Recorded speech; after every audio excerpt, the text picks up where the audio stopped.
Welcome to the Fandom Workshop podcast. I'm Evan Atwood. And I'm Daniel Sullivan, the director of Fandom Workshop. Evan Atwood's the host. Just in case you weren't already aware of that fact. We sometimes forget. Anyway, tonight we have a very special opportunity for doing a very special podcast. We are here in San Francisco at the Cartoon Art Museum for tonight's Comics for Comics event, a fundraising event at the Cartoon Art Museum.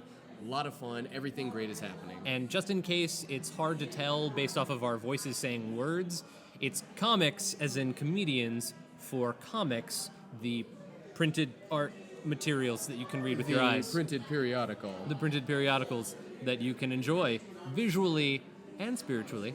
So we're here now. Things are just starting to gear up. We're going to be coming to you all night with a bunch of cool little things. We're going to be interviewing some wonderful people, not only members of the Cartoon Art Museum, telling us a little bit about what's going on with the Cartoon Art Museum, but also some of the amazing comedians that are performing tonight. And honestly, we're set up in the bookstore wing of the museum right now. And Which, if you have not been here to this bookstore alone, it is phenomenal. It's one of the best comic art bookstores I have seen around. It also just happens to be attached to one of the most gorgeous museum spaces I've ever seen.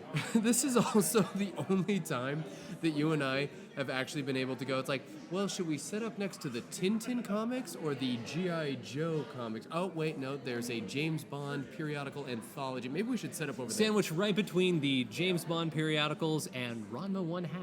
And okay, one of the things, I just got to tell this story because it was too good. Okay. We the first space we set up in, we realized we were a little too isolated. We didn't want to go with that. And then in some brilliant stroke of genius, I hadn't eaten anything yet or drank anything. And I told Evan, I was like, you know what, let's set up over in this corner. It seems like a nice little corner where nothing's happening. It seems a little isolated, and we set up over there. And all of a sudden, our wonderful social media director took a picture of us to articulate a point that we had set up right in front of the adult section. We were just smack dab in the center of hentai and yaoi comics. I mean, we're adults, but like not in that context so much. So Actually, I think if you check our Instagram, you'll be able to see that picture up there. that's fun. Her point was brought into stark reality. And if you're listening to this podcast and haven't checked out our Instagram yet, please feel free to do so. In fact, don't please feel free, just please. Just flat out, please. So I think one of the things we're going to do right now is we're going to take a quick break, do a little bit of a tour around as everyone's gearing up. We're going to talk to some people. We'll bring them back to you. And we will be right back with some more Fandom podcast awesomeness. Woo! Cue musical interlude. That was top tier. Excellent. And we're back, and we just saw an absolutely amazing comedy showcase here at the Cartoon Art Museum, and we're talking right now with one of the comics, Jesse McGrath, on the Fandom Workshop podcast. Jesse, thank you so much. Welcome, Jesse. Thank you for having me. Oh, absolutely. It was nothing. It was nothing. We were here anyway. Oh, me too. That's perfect. That's perfect. Wow. It doesn't really connect to anything that we should have said, but I really just wanted to say, what, this old thing? Yeah. It felt like it should have been a part Yeah, of it. welcome to our podcast. Yeah. Oh, this old thing. Yeah. We Anyway. just threw this together. Just cobbled together with a card table and an iMac. I think one of the cool things that I definitely want to talk about right now is that, you just did comedy at a comedy showcase in the Cartoon Art Museum. What, for lack of a better term, what's your fandom? You a comic book guy? You a Star Wars guy? You a Trekkie? I would say my big thing, to be honest, my big nerdy thing. Yeah. I'm a big video game guy. Awesome.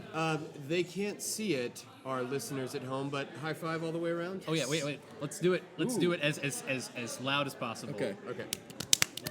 Wow. Okay, there we go. Okay, Yeah. I lost count at 45 if we were counting by but that was five. perfect. Yes. That was good. Yeah. Okay, so then definitely where we want to start is We peaked with the with high the fives. five. Oh, that's awesome. We means peaked it our worked. levels with high fives. Yeah, that means it worked. Oh yeah. So your early video games, what were the ones that made you as a kid? So my first console was Sega Saturn, actually. Oh, that's how we do it downtown. Nights into Dreams. Love it. Disc style. Yeah. Oh yeah. But my first my game that I loved was Resident Evil 1 on PlayStation 1. Oh, with the voice acting that was Oh, something yeah. to remember. Oh yeah. An intro that was live action. Oh Not a yeah, lot of people which remember was that. apparently, you were sitting there going, it's like, I'm not sure if it's dubbed, but is this from Bulgaria? Right. It really added to the charm of that game. And there was some of the best overacting ever in that opening, especially to I will never forget the shot not only of Albert Wesker, for those RE fans out there, who you were sitting there going, oh, Iceman. RE fans. It's like, oh, for those RE fans. Yeah. But I mean, it's like you saw Iceman, you thought the volleyball scene was going to start. Right. But then also, when you got to Chris Redfield, who is an interesting character, the antithesis to Leon Kennedy. Leon is brooding and intelligent. Right. Chris is kind of no nonsense. Coach made me do a lap, or else. Right. I can't play in the next game. Yeah, if I don't. PEDs, on steroids.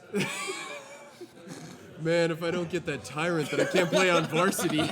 Oh man. But one of the great Stars things. never gonna let me on their team. But Jesse, I gotta ask you, do you remember that panning shot where you saw Chris for the first time, and there was that actor, he was overacting his heart out. Oh, yeah. He was grinding his teeth just looking at what we never saw, but you assumed it was some Corpse macabre or image. something, yeah. But he was just sitting there going, it's like, they didn't use coasters. Yes. Oh my God. So have you stuck with Resident Evil?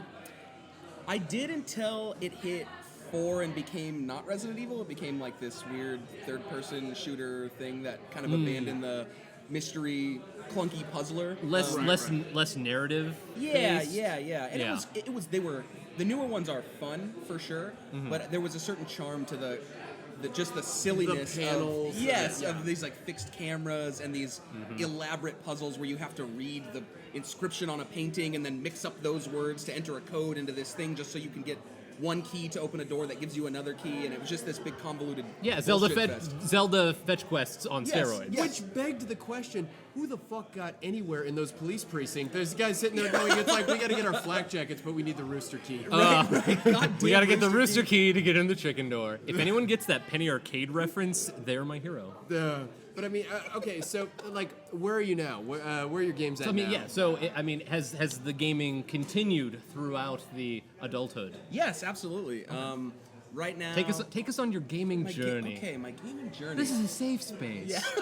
Let's play All some right. whale This songs. is the trust tree. Excellent. Yes, this is good. Yeah. Nice supportive environment.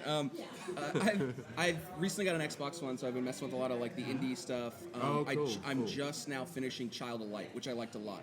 It's like I've heard nothing but the best, but it's also, I've heard very limited about. yeah, it's like it's a turn-based RPG, kind of like side-scroller platformer sort of. Really easy to pick up and play, but super immersive. You just get this you assemble this team. And there's a lot you can do. It's really fun, and it was free last month, I think. Oh, it sounds like a pick up. Oh my God, where did 4 hours go? Exactly.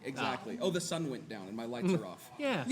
Oh, which, I mean, like, this is one of the They shut down my power. Wait, I paid the bill. Yeah. That was 3 days. No, that was 2 months ago. Yep. Oh wow. Which I think we can all relate to one of the greatest feelings ever, and for me, one of the times it really fucked me up as a kid was 98, the first Silent Hill, and I was sitting in the beanbag chair. It was the 90s.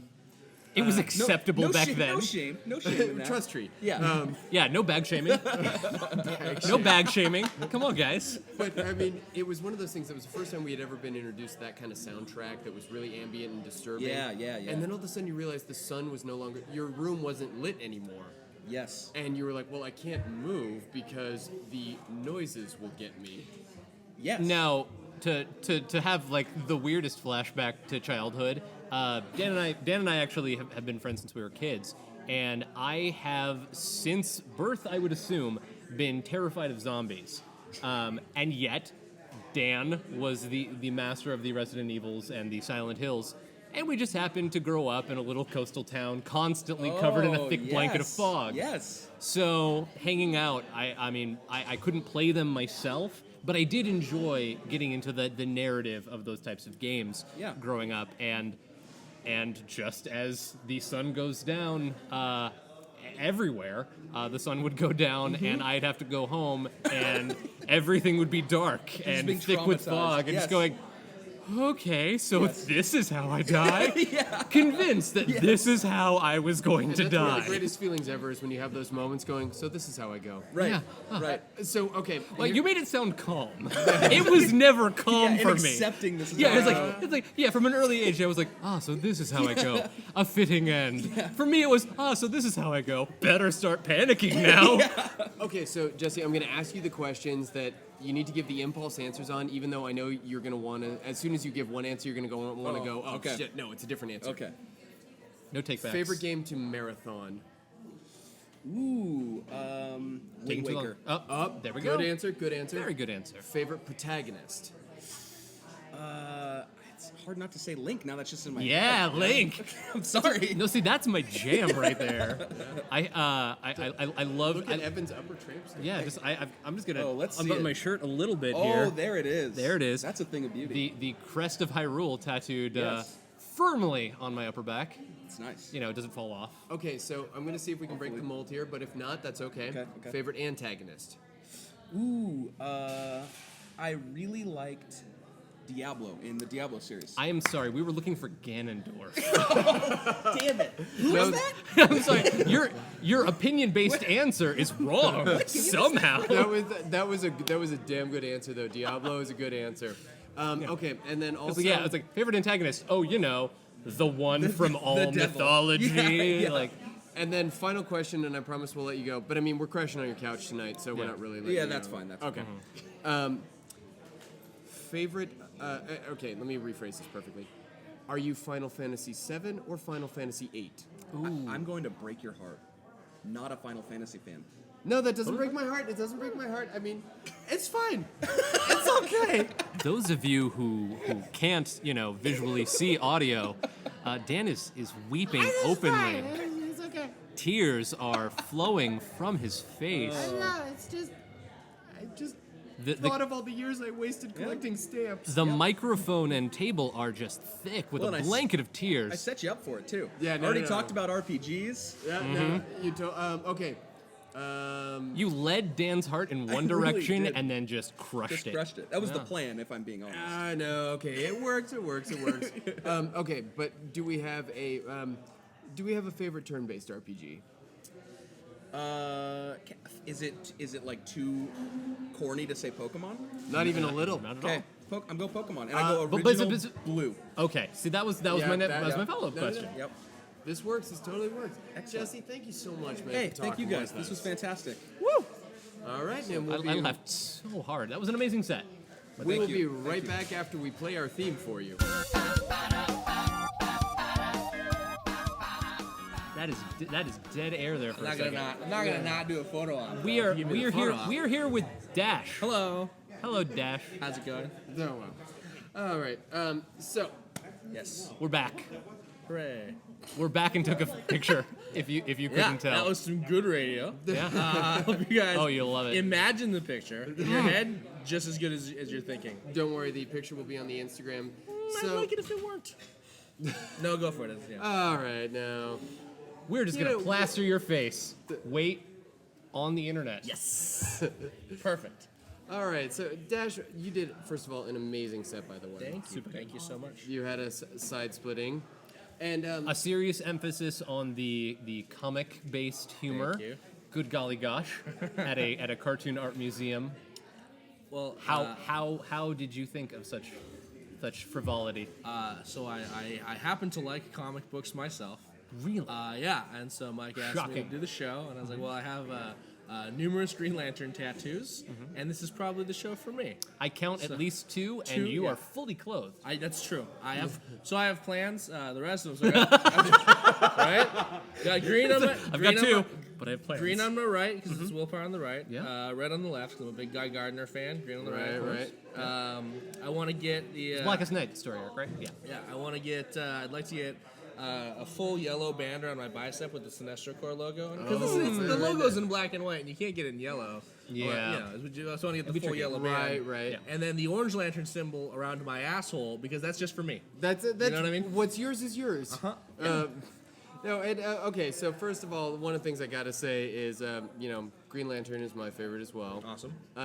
As he says, wearing a Green Lantern I was T-shirt. gonna say, it's like It's you've not got tattooed on your body, I though, was Dan. gonna say, you've got- Obviously, you don't care very much about the Green Lantern. You've got the tattoos. I've got the shirt from Target. Sure. I also have a shirt from Target. It's a different one. So Okay. It's not even related to We're the not subject. so different, you and I. Oh, way to use that trope.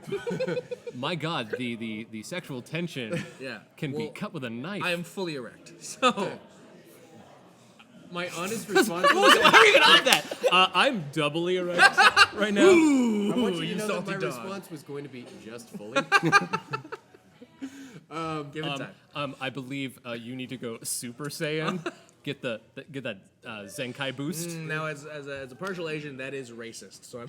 No. As a blonde man who is constantly Super Saiyan, I think you're the racist. That's true. That's true. Oh my God, you guys nailed it on that one. Okay, so I gotta say, your favorite is Gardner. Guy Gardner right? is my favorite favorite Green one. Lantern is Guy Gardner.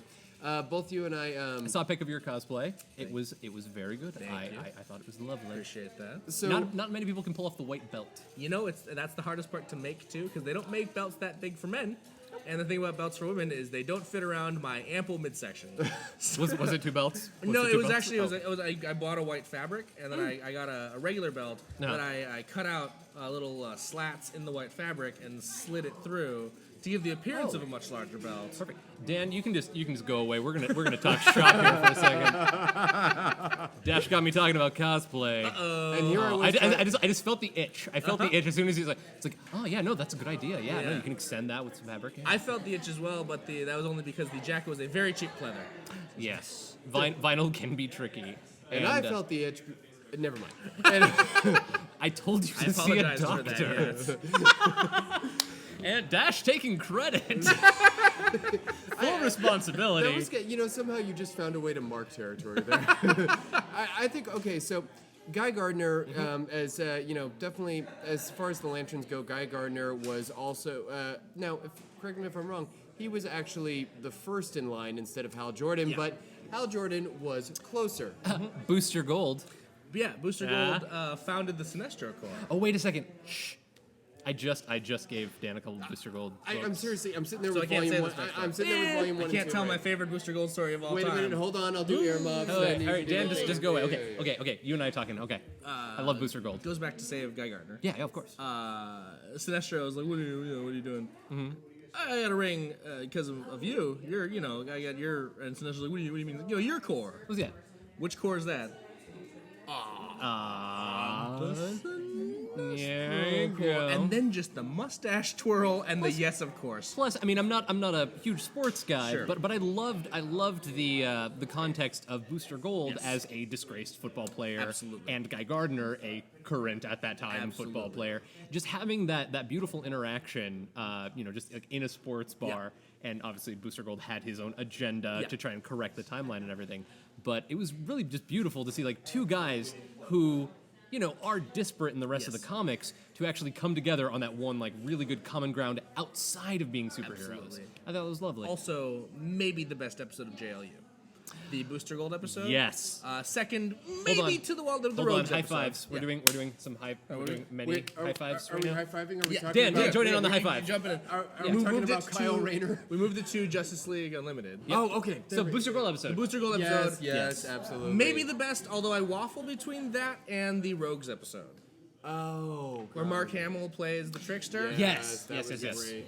That was Which he just did again. He was the which trickster also- again. That Yep. was such a fun episode Loved to it. watch. If for all of you out there, if Let's you're let's watching, bring it contemporary. Now we are talking about the live action Flash series. CW's Flash. CW's Flash. which we were talking about this earlier. We're all Arrow fans here. Arrow has, like any good show, Yes. you go through hardships. Of course. But Flash is one of those shows where we're ending on the first season, and every episode has just gotten better and better. Yeah, So I happy feel like Flash had the benefit of Arrow preceding it, so they got to learn what they could and could not really get away with as far as adapting these Yeah. stories to television. The point where I feel like Yeah. Arrow really, and then Flash coming after this for Super Arrow, the point where I think Arrow really got good was when they realized that they would be in no way tied into the cinematic universe. And they were like, gave 'em well, freedom. we can just use anybody. Yeah. Anyone can be a villain. Although the saddest thing in the world Ray Palmer, Yes. not supposed to be Ray Palmer. Do you know who he was supposed to be? No. They originally wanted that character to be Ted Kord. Really? And how Oh, much that would've more been sense would that have made for the Atom suit, for all the stuff? If he's It Blue would. Beetle, It that's so would. much better. Well, I mean, because we were all sitting there going, it's like, well, Iron Atom, okay. Yeah, It's like, do what you got to do. Was Yeah. supposed to be, which is why in I think season 2 of Arrow, they do a whole thing with Kord Industries. Yes. But it was Yeah. supposed to be Ted Kord. That makes perfect and then sense. they said that you can't use Ted Kord for whatever reason. Well, I'm hoping that there's going to be more connections with the new spin-off series coming up, led up by the Atom. Yeah. Brandon Which Routh. also, by the way, one of the things that I love about that is they're also directly incorporating in the press announcement and everything that Captain Cold is going to be an active part of this, which Yes. Wentworth Miller, Exciting. and I know you and I were talking earlier, the only time I ever thought that there was a low episode of Flash was the first time they introduced Captain Cold, and I was sitting there going, it's like, something about this doesn't seem right. Right. But then after that, seeing how Wentworth Miller plays with the character, and of Yeah. course, by the way, spoiler alert, if you haven't seen it, I'm sorry, but whatever. Wentworth Miller is Captain Cold. But there's That's a the twist at the end. you beautiful can figure that out from IMDb. from the back of the Fruit Loops box. Yeah. There's a beautiful, beautiful scene when Flash kidnaps Captain Cold, Yeah. takes him out there, Oh, love it and so they have much. that wonderful thing where he says, you got to find a new line of work, and all he says is, nope, don't want to. Yeah. Don't want to? I love this. I love And it being an became ability guy. just, it's a beautiful thing, and the whole thing is that they agree on, it's like, all right, you keep doing your thing, I'll keep capturing you, no killing. And it's set up that relationship so well. Because that's one of my favorite things. That's what makes The Flash amazing. That's one of the things. And that's even like going back to the JLU thing. That's part of what makes the JLU Flash episodes so good. Well, I think also the Flash. That was Wally, though, in JLU, That was right? Wally. That Yeah. was it was Wally, but awkwardly not Wally. Although, I will say. because there was no Barry Allen really in that Right. continuity. Yeah, no, because, well, I mean, it came out during that time when they were just kind of assuming that it's like Wally forever. Well, that's the thing is, people forget that Wally was just the best. People forget I was a huge Wally fan. Wally's the best. He's the best Flash. But people love the name Barry Allen. People love the name Barry I Allen. kind of just like Barry I Allen. like Barry too, but for me, I like. See, for me, like I love the forensic, the Yes. science. I love the science aspect to Barry Allen. I love that. Again, spoiler alert. Sure. He is the Speed Force. Yes. He is. Which the, is, I mean, he's the that's a- cornerstone. He, Love he- that, yeah. That is a great. And I think great I think that's a beautiful aspect for the character of the Flash to be Totally. like to utilize the Speed Force, but also then to realize, wait, because I Yeah. utilize it, I am the source of it. I love Barry because to me, Barry is sort of the very that Silver Age hero of well, I'm just gonna try my best and I'm not cocky, whatever. And I love that. Wally to me defines what we've come to expect from a speedster, which is fast talking, sort of joking around, being really, really jokey. Yeah. Because there's that guy, and then there's the Quicksilver who's kind of just a dick, and you get it and you understand Yes. why Quicksilver's a dick because everyone else is moving in slow motion. But I feel like those are the two speedster archetypes, and I love Wally for defining one of those. Yeah, but Wally West didn't get his own awesome song, The Ballad Oh, of the Barry Ballad of Allen. Barry Allen, great song. I love True. that song. Well, Oh, it breaks my heart every time. One of the things that it seems like we're all roughly the same age, I'd imagine. Same age. Latter 20s. Visually, I think we're all just handsome age. I think that's But I think about that, one of the things that is that, I am definitely a product of the 90s where it's like my favorite Flash is Wally Sure. West, but at the same time also, and that was the thing, you're talking about breaking the Silver Age, where all of a sudden Yeah. it wasn't trying your best. My favorite Lantern, Kyle Rayner. Okay, he's a All- great. I love. well, and also it's in my mind, the best use of the Lantern abilities. He's a graphic artist. Love the art. And then also on top of that, he's like, well, my girlfriend was put into a refrigerator sandwich, so I've got all kinds of problems. oh yeah. I wasn't the biggest Kyle Rayner fan, and then I read The Power of Ion. Yeah. Collected. Such a good one. Just the best. And then they retconned all of that away because Jeff Johns hates Kyle Rayner. Yeah. But other than that, amazing story. But Jeff Johns loves Aquaman, so I love Here's Jeff the thing, no, Johns. and Jeff Johns suffers from the same comic book thing that a lot of guys where they have a lot of great ideas, and then the execution just misses a little bit. Like Ultraman, the new Ultraman and the new 52. Have not Yeah. seen, So- have not read. He powers up from kryptonite, right? Which Yes. makes sense. He's the opposite. Here's how he does it, though. He heat visions it in the palm of his hand, crushes it into powder, and then what does this super edgy comic villain does? He No. snorts it like cocaine, Oh, slams no. his fist in the desk, and just says, "Yes!" Because cool. because what a cool, edgy thing to do. So we have the Tony Montana approach to Yeah, Ultraman. which is like, come on. Well, okay, honestly, we could talk, if we could get way onto Convergence, New Oh, of 52, course. and all the amazing stuff, but we're gonna have to wrap this up. Dash, Sure. thank you so much, man. Absolutely, yeah. Thanks Great for having talking. me. It's really fun. Let's, happy to We're gonna- do more stuff with you guys. Yeah. Yeah, we're gonna take a brief moment and play our theme song while we stare at the ceiling, and we'll be right back after that. Oh, what's that? The ceiling. Ooh. All right, and we're back, and we're here with Mike Capozzola, overall overlord of the Cartoon Art Museum. This man put everything together tonight. He was responsible for bringing the magic together this evening. Mike, thank you so The much host for of sitting Comics down. for Comics. Well, I love Overlord overall, or overall Overlord. Overall It Overlord. sounds Germanish, Yeah. but it's not. Overlord Uber Alles. Yes. I think is I really was going the to say thing. the overall Overall. aspect has sort of a Generation X, sort of like, overall. Yeah, it really does not sound as intimidating when you put it in that context. It's like he's the Ubermensch Uber Alles. Overall. Yeah. I think, Overall. well, for the most part, those kind of, you could lose thunder from any title if you say, meh. So it's like, he's the meh dictator. Give or take the Legion of Troops, man. I mean, I don't want to split hairs here. So, I mean, Obviously, we had some amazing sets from some fantastic comedians in here. Oh, I at thought the- we were going to talk about the tennis match, because we had amazing sets there before the show. well, yeah, I mean, no, on it was top of that, okay, first of all, you hit I was, 15. I was a little out of practice, honestly. Yeah, I mean, honestly, you hit 15 love a little bit sooner than we would have expected. And at that point, Evan and I are making up excuses going, oh, the elbow, tennis I elbow. crushed it. That's the thing. I remember. I keep the racket in my car, but I just don't get out and play enough.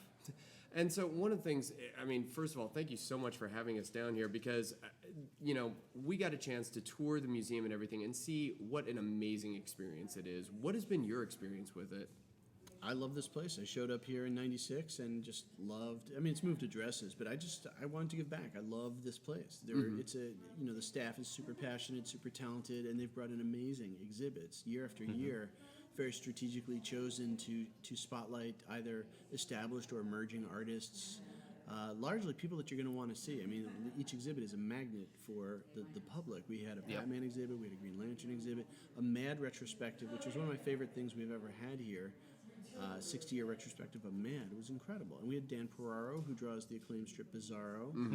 It was a retrospective of his work. He's been doing it 7 days a week for 25, maybe 30 years, so there's a lot to draw on there. We saw a piece.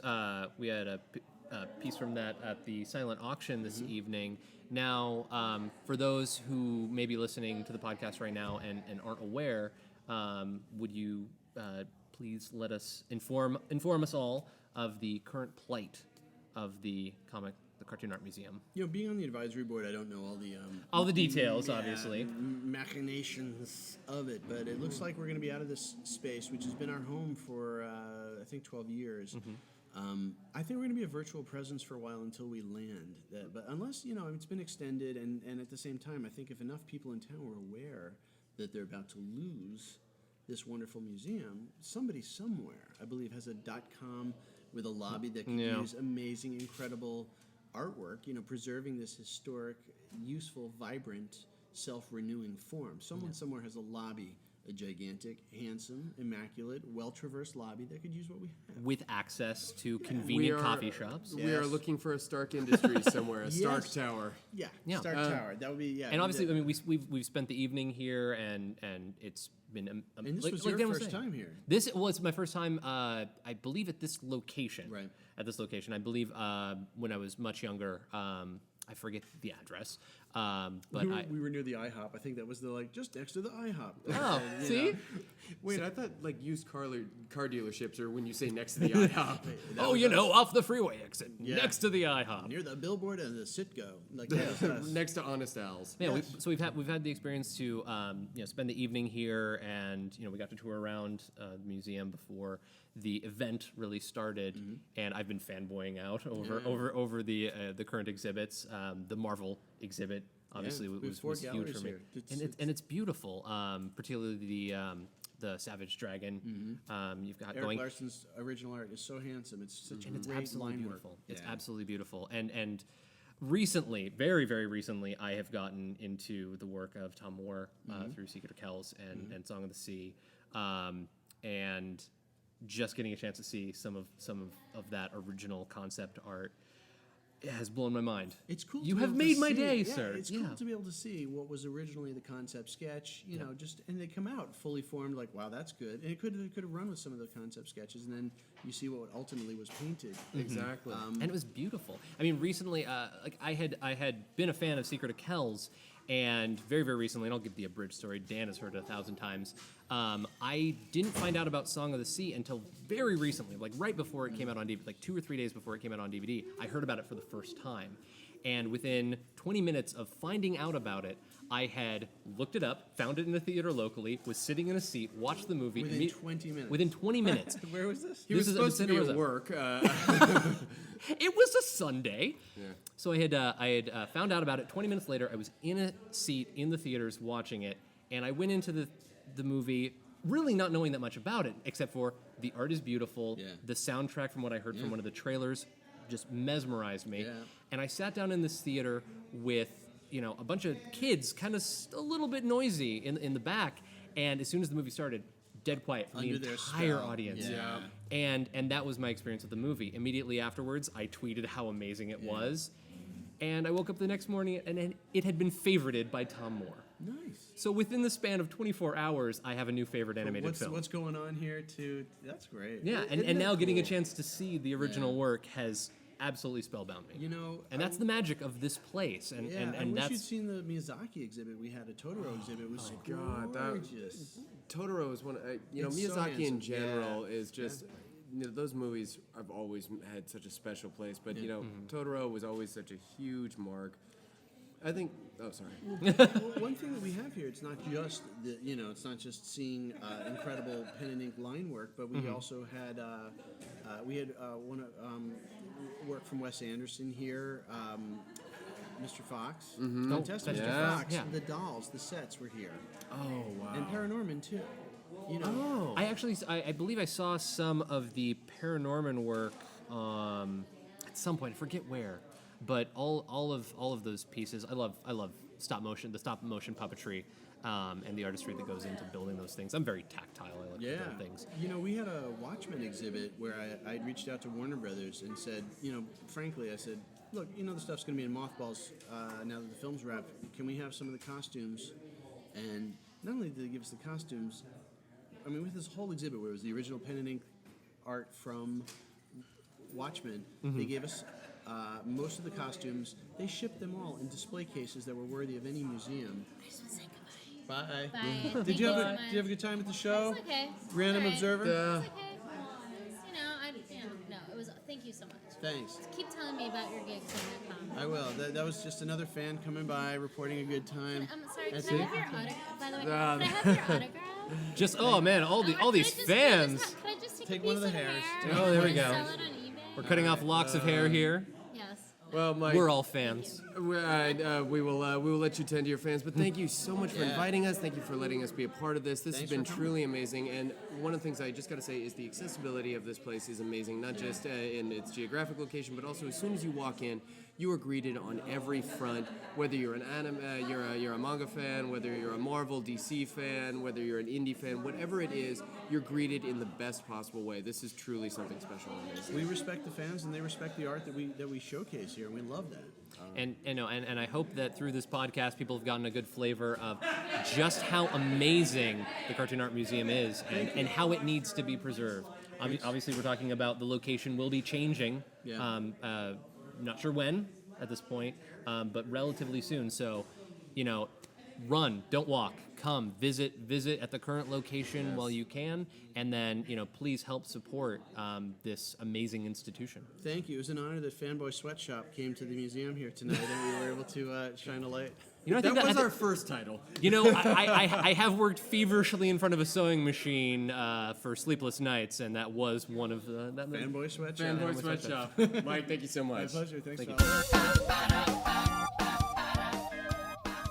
We're back in the Fandom Workshop podcast, and we're here with Joe Klocek, who did an amazing set tonight. Joe, thank you so much for gracing us with your funny bits. And we have been saying to the wonderful comedians here that they have had amazing sets across the board, and it's still true.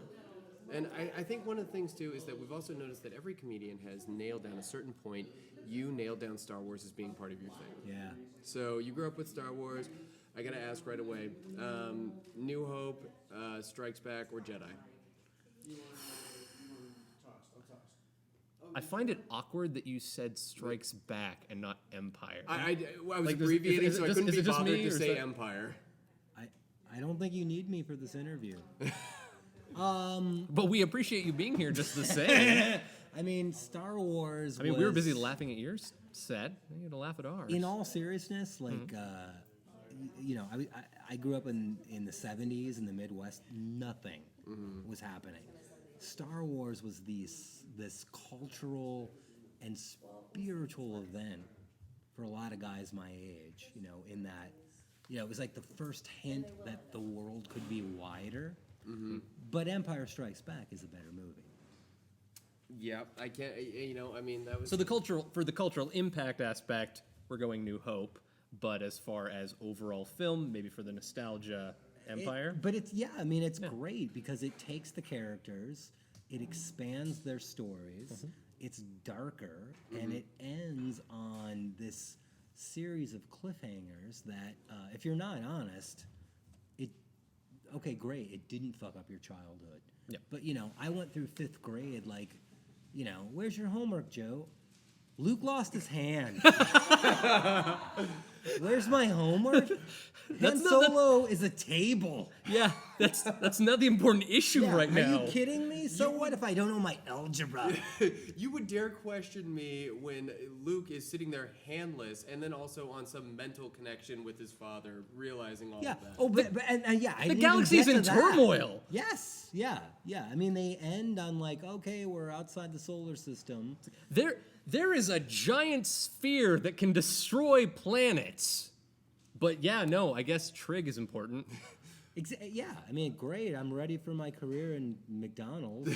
The one thing I gotta ask you is because this is something that I always, you know, I've always felt this and it just always didn't sit quite right. Empire, Luke loses his hand, his dad's reaching out to him saying, hey, we'll get in the family truckster and, you know, we'll knock out Endor. And he says no, and he lets go, and he falls down this gigantic... Well, it's not just no. It's more of a I mean, no. He lets go of this gigantic thing. Obi-Wan never told you what happened to your father. He told me. He told me you killed him. That was the whole thing. Is that This is like, what Darth Vader should have said next, though.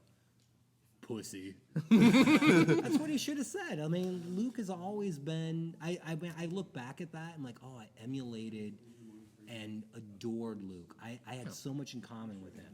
You know, he wanted adventure. I wanted adventure. He didn't know who his father was. I was adopted. He lived in a hole in the ground. I lived in the Midwest. Yep. Right? I mean, I Virtually identical. completely was like, oh yeah. But when Luke was like, he told me you killed him. I'm like, whoa, that was such an impressive reveal cinematically and mythically as part of the story. That's amazing.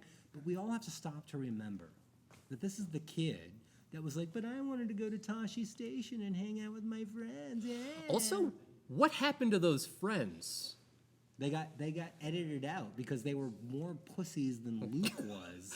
Wait, Luke was the tough guy of the gang? I know. if Luke is the tough guy of the gang, then oh my god, their varsity Yeah. team probably was not winning many games. No, I'm sure like some of the like message, the positive messages on you know yogurt wrappers made people commit suicide. On Also, I never Tatooine. thought about it until this moment, but you know, if that is the context, if Luke is the cool kid of his friends that we never see, Luke is that one kid in high school that had a car. He had the land speeder. He had the Yeah, car. yeah, He speeder. could go Yeah, places. he's he's the cool kid with the car. But still in 70s, Yeah. you know, I mean, the land speeder basically was the equivalent of a Datsun.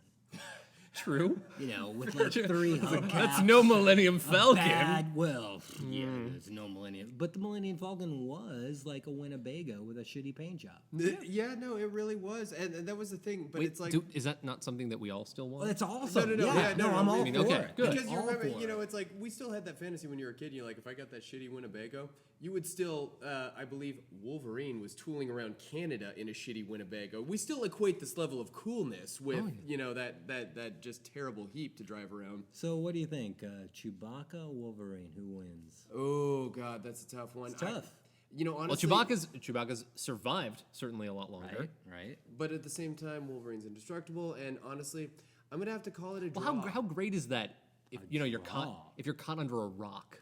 The draw. I have What to kind of call win it is that? Okay, how about this? What if Chewbacca and Wolverine are playing chess in the Millennium Falcon? Who wins? Let the Wookiee win. You Always. let the Wookiee Duh. win right away. Yeah. Oh yeah. Oh my God. He's got a bowcaster. Joe, on that note, we will lock it out. But the one thing I have just got to say is that It's the high note, everything bowcaster. we've talked about is that we need to remember that no matter how cool Luke was amongst his nerdy friends, there's one thing you can still relate to. He said he had to go to Tashi Station to pick up some power converters. His idea of hanging out with his friends was like AC to DC. Well, you know what he was saying? He was like, I have to go to Radio Shack and get some power batteries. That's what he was saying. Oh, so he just wanted to power his jam box? Exactly. to His bring it ghetto in- blast. To To bring it use in, 70s vernacular. to bring it into a contemporary context, I think of it as more, I need to get an adapter for my iPhone 6 because I've just got these 5 plugs. Well, you got to get more 70s. It wasn't even that. Yeah, you know? that was it. Yeah. Joe, thank you so much for My talking with pleasure. us, man. Thanks, guys. And so all of this happened on the Fandom Workshop podcast. Make sure and listen. And also check out our Instagram because there is all kinds of pictures, including pictures of Joe when he was on stage. Ooh, you didn't know about that, snap. did you? I didn't. Yep, please like us on YouTube, Facebook, Instagram, and Twitter. It's become a nervous tick for me to say those words.